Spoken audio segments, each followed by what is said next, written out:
event. Our Black Swan event was COVID. They had the Industrial Revolution. We have AI, Web3, blockchain revolution. They had the Industrial Revolution. They had the Reformation. They had the Holy Wars. We also have things that I'm not going to comment on geopolitically at the moment. So one thing I want to say is, as the amazing, thank you, Palum Gura for recording. As we said, one of my first TEDx talks was how time is the new currency. So first of all, I want to thank you for your time. Quick recitation, and then we're going to introduce, the panel is going to introduce themselves, actually. So here it is, first 18 lines of the Canterbury Tales in dramatic English. One that Avril with a short assault, the drocht the march, the parasiter rote, and bathed every vein in switch liquor, of which where to engender is the floor. One Zephyrus ache with a swayed breath. In spirit hath in every hurt and head, the thunder cropus. And the young zone have the rams have cordiorone, and smaller fowler smacking melodea. That's leppen of the nicht with open ear. So pricketh them not in her courages, than longen folk to go on pilgrimages. And Palmaris for to take and strondis, to fern a always colt and sonderlondis. And especially from every shires ende of England to Canterbury they wende, the holy blissful Martha for to sake, that had hoping one that they were sick. So with that, I thank you guys for making the pilgrimage to Tallinn. For me, it was a 28-hour flight and a giant layover from Hong Kong. I was supposed to be in the US next month, and I was just like, what? And I canceled token just so I could prepare for you guys here in Tallinn, which is the Unconference Conference. Love you all. So without further ado, we're going to start the panel, and we're also going to do it with background music, because I'm a concert pianist. And this is from a concert, and it's set with the right timer. Yes, with the timer. With the timer. So we have the Hungarian Rhapsodies, will be folk songs will be playing in the back, and we'll be talking. Okay, so guys, I'm very happy today to welcome Gauthier, Head of Growth at NFT Studios. He's going to be hopping a flight right after the panel, so ask him a good question at the end. Hi, guys. Hi. They're going to each give a 20-second intro. I'm going to introduce Julia, right here, the gorgeous Julia, who's wearing LFG, guys. We coordinated her outfits yesterday. For the first time IRL yesterday, right after her flight. And we have Maurice Andrew, and I looked up what SC Capital was. He's the CMO of Spicy Capital, and Julia is the Chief Partnership Officer, the CPO of Solus Group. So as for me, I'm Jennifer Cheng. I'm the founder and chair of New Sheet Capital Family Office and Gen Club DAO. So I invest in promising entrepreneurs, investors, creators, change makers of the future, because I was one myself and I still am one. I'm a hybrid. I'm a creator, entrepreneur, investor hybrid. So can you guys give me a 20-second intro on yourself and your background and how you got into Web3? I'm going to start with the guy on the flight. Sure. So hi everyone, for the ones that were there this morning. So I'm personally Gauthier Zuppinger. I'm into NFTs since 2018. I bought my first NFT 2,000 days ago. And what I do is historically a lot of market research and advisory around basically how to enter the NFT market. So I'm not a tech person myself. What I do is usually to help brands and projects enter the space. So yeah, I will try to give you some hints about how to build a sustainable community in Web3. Oh, it's all about sustainability. Whether it's our environment, whether it's projects. Much as we love our meme coins, we're not pump and dumpers here. We are looking for the long term, aren't we? So without further ado, I'm going to pass it to ladies first, and then I'm going to hand over to my man Maurice over here, also going by Shubsy, if you follow him on Twitter. Okay. Why don't they have our Twitter names here? It'll be right easy for you guys to find us. But anyhow, that's an aside. Sorry, banana conference. Over to you, Julia. Yeah, thank you. Glad to see you here, everybody. So I've been in crypto like for 4 years already. And for me, this is like an immense field where I feel totally like as efficient as say, because I've started as a personal assistant, right, like back in the days.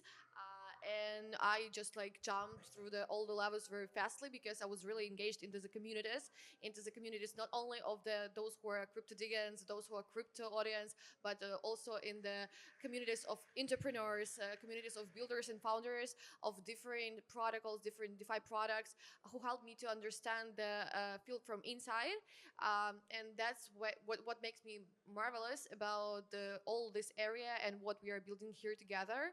So yeah, I hope that afterwards we could have even greater conversation together and plan some more great changes for our communities. Thank you. I think that's actually, she just answered one of our questions. We do believe that collaboration is the new competition. So please, we look forward to collaborating with you all. And with that, I bring you over to Maurice. I call him the un-VC VC because he's so freaking cool like that, and it's all about building those long-term relationships. Is it about fundraising or is it about long-term relationships? We had a long debate about this, Maurice. Yeah, so we'll definitely get to that. We'll get to that later. So yeah, my name is Maurice Andrew. I'm also known as Shibsy Baker on Twitter, LinkedIn, everywhere else. I've been in marketing since 2015. I started in marketing back 2015 for a Web2 company. They then got acquired by a big tech conglomerate. And then after going there, I found out about crypto in 2017 and just started marketing since then as well. So I worked with loads of different projects, over, I don't know, maybe like 70 in the last, I'd say, 2 years, where I went public with crypto, me being in the space. And then now recently became Chief Marketing Officer of Spicy Capital, VC fund in the crypto space, where we focus on investing into AI, Deepin, Bitcoin, layer 1, layer 2 projects.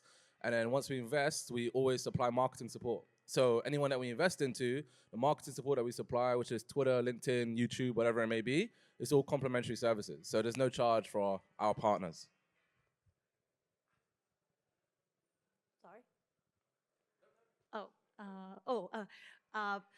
Wow, everyone is so polite at Banana Conference. I was literally prevented from slipping on a banana yesterday. There was a banana peel. I'm like, my goodness, Banana Conference. Work on these logistics. I was like, woohoo, and I had to change shoes.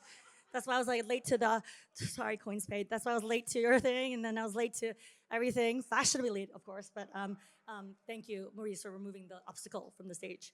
Sorry, thank you, Fabien, for removing the and what Maurice just said, which I thought was absolutely brilliant, is that he provides his, I'm gonna put the piano background to drown out the background noise.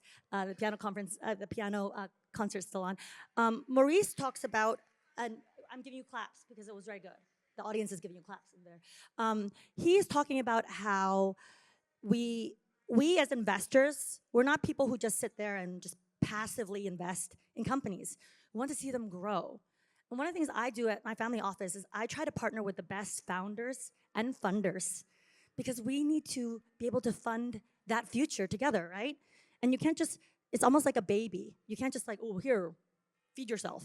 You need to invest. You need to help that baby grow up. I have different portfolio companies. One is going from 0 to 1. It's like crawling, learning to walk. There's another one that's like on a rocket ship. So I'm like, okay, you're a unicorn. What do you want? Do you want to be a decacorn now? So it really depends, right? So I really love what you said about that because it's all super long term.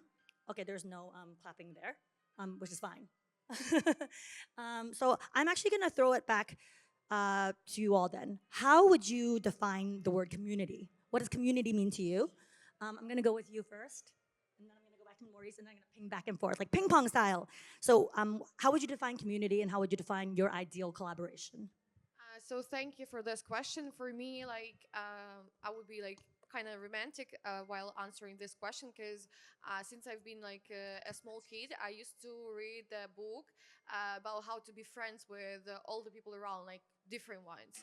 And that was like the first stage of me understanding how to build communities, is to interact with people who have different views, different like way of looking, but still the same values. So for me, community is all about the values, which I believe we all share here, as we believe in DeFi, we believe in blockchain and the Web3 communities. So I'll define my way of communities is those who share the same values and moving forward in a hectic pace, because it's important to be on the same rhythm, to follow the same rhythm in order to achieve some results together. And plus, it's about the uniting of the people. Community is all about union, because there are bull and beers times. We all know that there are different circles, there are different episodes of the life, and throughout all of them, it's important to stay united, which obviously helps to survive all of the changes. Because as Jennifer already said, partnership is a brilliant way to go through all of the obstacles you may see on your way. And for me, community is all about that. That's in a nutshell. Love that. Actually, communities is about having shared vision, shared values. When I look for portfolio companies to invest in, and when I look for founders to back, or when I look for companies to advise, or people to pair my music up with, I'm gonna be playing Liebestrom in a little bit, which means love. Actually, I would like to just add one more please. sentence on top of that. I have a very nice saying about the communities. So for me, community is the ones with whom you could go to mountains. You know, like with whom you could share all the dangers, all of the adventures and everything. So it's like as The much as we mountains, the valleys. yeah, like Yeah, you could basically your ride or die friends. So this is about my ride or die panel. At this panel, we had never met in real life. We were like, oh no, and we were just meeting one by one by one. And I was saying to Maurice and also to you, Gauthier, investors and even partners, life is too short. I have what we call a NAP policy and an NBP policy. So NAP stands for no asshole policy, and NBP stands for no bitch policy. Asshole and bitch, sorry. Apply to both genders. I'm saying, being inclusive about that. Because life is too short. You want to invest in people you like. You don't want to be like, oh, that person is really mean to the waiter. So, I mean, that's a lot of what slowed down the investing place during the pandemics, right? Because there's all these nonverbal signals that are coming off. But I actually want to throw it to you, Gauthier. Sure. Actually, before you do that, Sure. I'm going to confuse you. I'm going to pass your mic gently back to Maurice, then have you go, then me go. Go!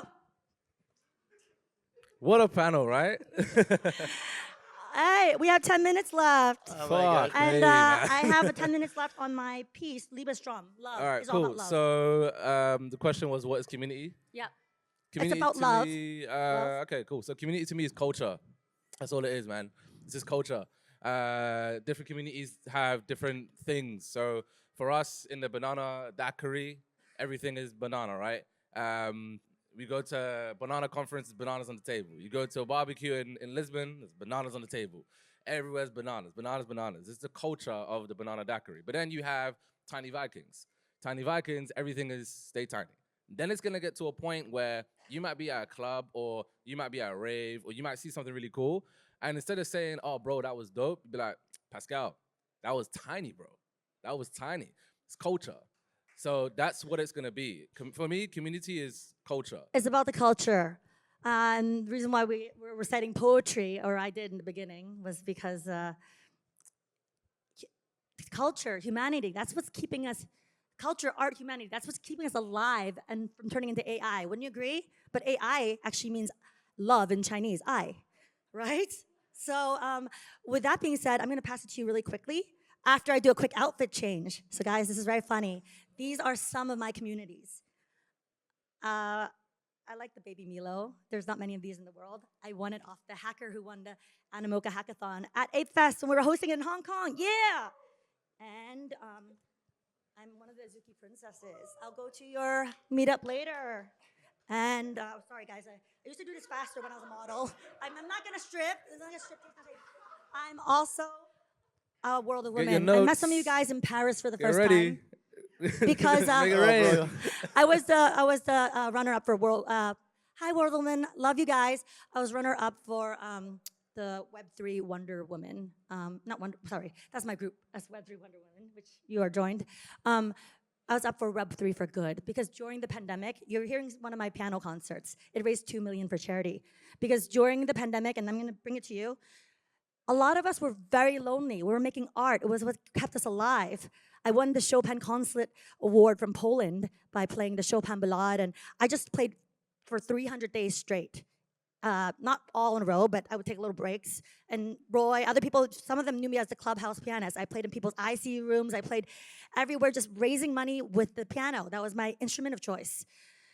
And I think that's one of the reasons why we're saying, communities should be for good, right? They should be for all that. And with that, I wanted to know what the future and what the community means to you, Gauthier. My turn? You sure? Okay. Yes, your turn. So, I almost forgot the question. So, what a community is to me.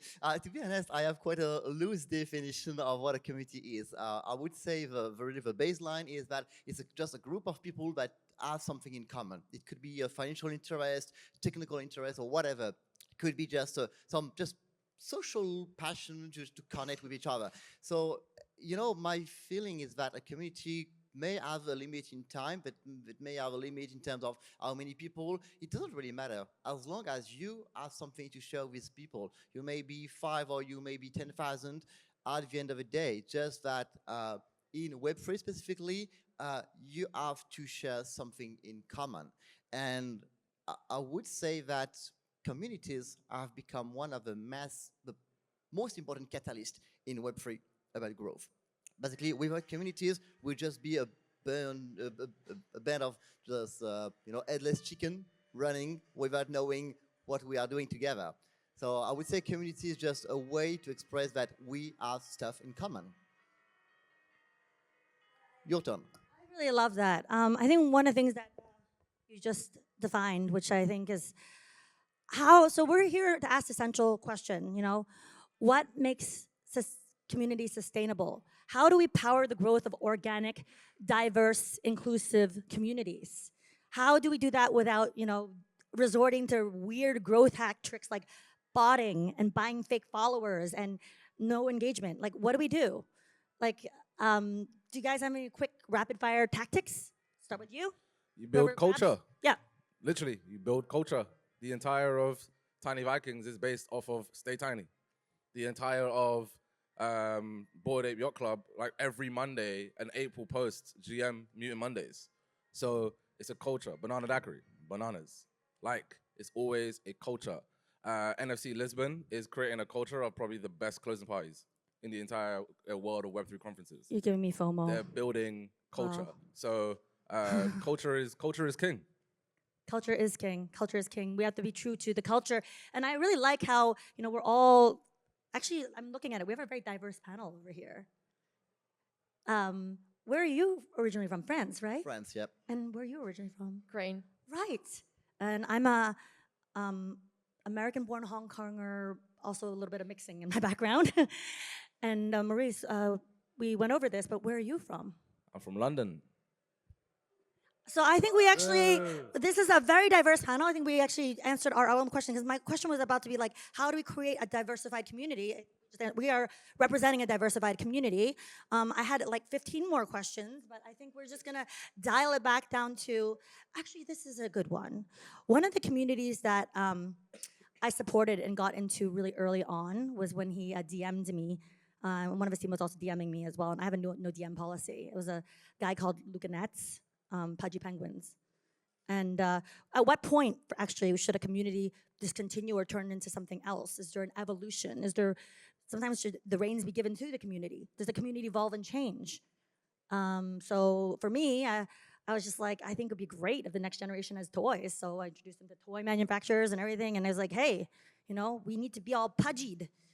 We need to, huddle and things like that. So is there an example of a great NFT project that got abandoned and like something? Do you guys have an example? It's not exactly an example, but I just want to say that actually a community is a living thing. Yeah. So it may live and die and transform just like a human being that will just go from childhood to an elderly people. So, and it's a normal process. I mean, we should not be sad if a community appear and then disappear and change to something else and move from a financial to a technical community. If a board ape community turns into, I don't know, like a bunch of VC people, I mean, whatever. At the end of the day, just something that will be part of a normal process. And as you say, it's part of a culture, and culture may change for a lot of reasons. So, honestly, I feel like even I'm not a board ape holder myself. maybe you are. But the thing is, no, okay, but you may know some. You are? No, I'm a kennel club holder because I But can't find my ideal ape. The thing is that I know a lot of bored ape holders myself, and I've definitely noticed some updates in the there's some apes in my culture. DAO. There's some apes in my DAO. Yeah. So yeah, I mean, culture change, community change. So at the end of the day, all these communities, and as Web3 has changed so much in 2 years, between when you bought these assets 2 years ago and today, the Web3 has nothing in common to what it was. So of course, the people have changed too, and their expectations changed too. That is actually really true. Communities are organized, organic, sentient things. I have a last cadenza in this to play for you guys. It's like a waterfall. And so while we're listening to that waterfall, I want to know from you guys, from the closing thoughts, what is, in 10 seconds, your secret sauce for creating enduring brands, communities that become iconic and legacies with time?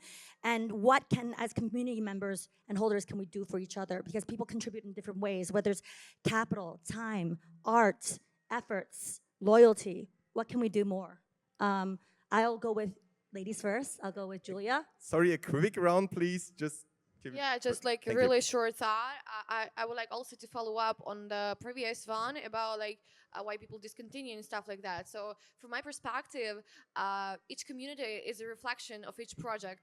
If you're VC, your community is a reflection of your perspectives, your visions, your values, your narratives. If you're a project like DeFi project, it's your community is a reflection of which values you're bringing, which features you're delivering, which financial profits you're offering to your community. And that happens to each and every like prospect of the life. And answering the question about what you could bring with a partnering up to your community is definitely an exchange of benefits, because each of us has like something unique. Like somebody could be super creative and funny as Jennifer, somebody could be like super serious as I am, and we together creating an immersive power. First of all, I'm super serious. This is like the only way I'm just like this at conferences. I'm like, usually suited up. We're in Yan, you know, like I'm a black swan, you're the white swan, so we together creative like we actually coordinate our outfits. We creative unique community. That's it. I'm gonna ask Maurice, what do you think is the secret sauce for communities? And then last audience question, and we'll wrap it up. I think we have to wrap it up slowly because I think that Victor is already here, right? Oh, you guys are here. Victor's here. Okay, so Victor, the conquering hero, is here. I would actually request everyone with a camera, please. We're gonna take a standing picture of our panel and then leave the stage. Thank you. So. Okay. Let me make sure. Oops.